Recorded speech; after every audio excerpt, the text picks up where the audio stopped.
Il était une fois 3 filles superbes qui avaient décidé de s'engager dans la police.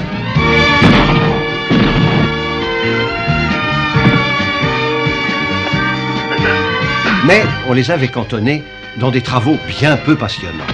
Alors moi, Charlie, j'ai décidé de les engager. Et je ne le regrette pas, car ce sont vraiment de drôles de dames.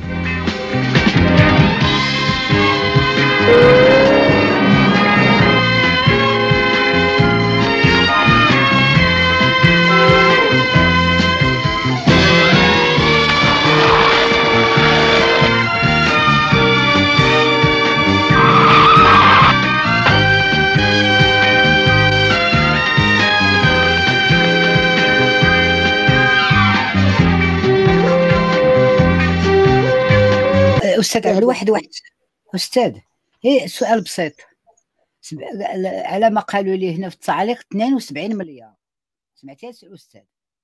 نعم 72 مليار. ايوا هاد الفلوس كان كل شيء اسباس كاش ولا شنو؟ ما فهمتش.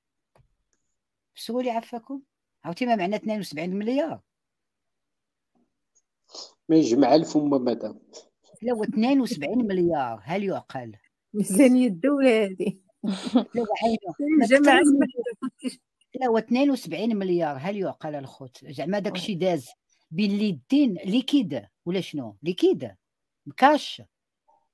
فهموا لي عفاكم كيفاش زعما هاد الاموال مشاو في عقارات مشاو فياش شراو مادام بيهم هما ما ذكروش تحويلات ماليه، هما كانوا كيذكروا بانه إيوا. الفلوس كانوا كيستلموها ايوا يعني هي كيفاش بالنسبه إيوا للناس اللي عينات. خارج الوطن كيسلموا ايوا العائلات خارج الوطن دوك الاموال دازت في عيني حواله. الكبيرات. نعم هي لكن هادشي كله تسليم هي هلا لا عيني في الوكالات، وهاد الوكالات بدون رقيب بدون حاسب. والبنك المغربي فين هو؟ 72 مليار الخوت خلعتوني اويلي. وي انا جاني الرقم شويه غريب ومهول يعني ما انا عاد شفتو دابا ما عاوتاني استوعبتوش. لقيتو. لا دخلت في شي اماكن دابا قطعت الصوت. أولا خذوا بعين الاعتبار نقطة أساسية كثرة الله يا الضحايا. ودي.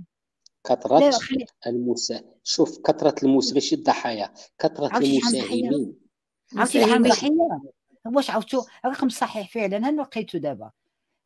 خويا داكشي كيفاش استقطبوا هي 3 الاشخاص 3 النساء داو هادشي كله بدون نعم اخويا هادشي في المغرب بدون حاسب بدون رقيب حتى واحد ما لاحظ والو. 72 مليار اويلي. مادام هاد الاعتقال ديال هاد السيده كان باش يوقف الغليان، لان النساء اللي ما حصلوش على الاموال ديالهم ولا اللي كانوا كيتوقعوا هاد الارباح وما وصلوهاش طار الغضب ديالهم، ولا واحد كيمشي عند الاخر كيقول له انت اللي ديتني عطيني ديالي. L'une des méthodes de fraude les plus célèbres et les plus utilisées historiquement est la pyramide de Ponzi, du nom de Charles Ponzi, qui s'est fait connaître en utilisant cette méthode aux États-Unis dans les années 20. Ce stratagème consiste à inviter les gens à déposer des sommes d'argent en promettant des rendements très élevés, des rendements irréalistes dépassant les 30% par an. Le fraudeur informe les gens que l'argent sera investi dans des projets prometteurs, mais ce n'est pas le cas. Les intérêts sont payés aux investisseurs à partir des mêmes fonds déposés, chaque nouvelle victime payant les intérêts des victimes précédentes. C'est pourquoi on parle de chaîne ou de pyramide.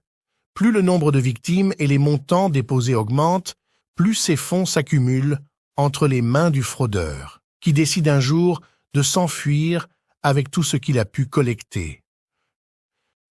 L'une des histoires de fraude les plus célèbres et qui a ébranlé le système financier mondial est celle de Bernard Madoff, qui a créé un fonds d'investissement et a commencé à inviter les riches aux États-Unis à y déposer leur argent en promettant des rendements très élevés.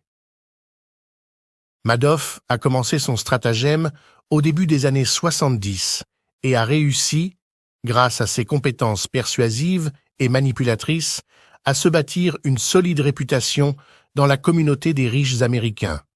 Il a collecté ce qui a été estimé à 65 milliards de dollars auprès d'investisseurs individuels, d'institutions financières et d'associations charitables, jusqu'à ce que survienne la crise financière de 2008. À ce moment-là, les investisseurs ont commencé à demander à Madoff de retirer leurs fonds, et il était bien sûr incapable de rembourser tout le monde. La fraude a été révélée et il a été arrêté et condamné à 150 ans de prison. Il est étrange que la célébrité de la pyramide de Ponzi n'empêche pas les gens de continuer à y tomber encore aujourd'hui. Beaucoup croient encore à la réalité des fonds d'investissement avec des rendements énormes.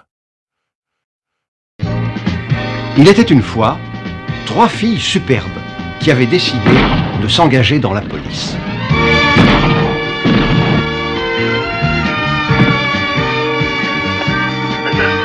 Mais on les avait cantonnées dans des travaux bien peu passionnants. Alors moi, Charlie, j'ai décidé de les engager. Et je ne le regrette pas, car ce sont vraiment de drôles de dames.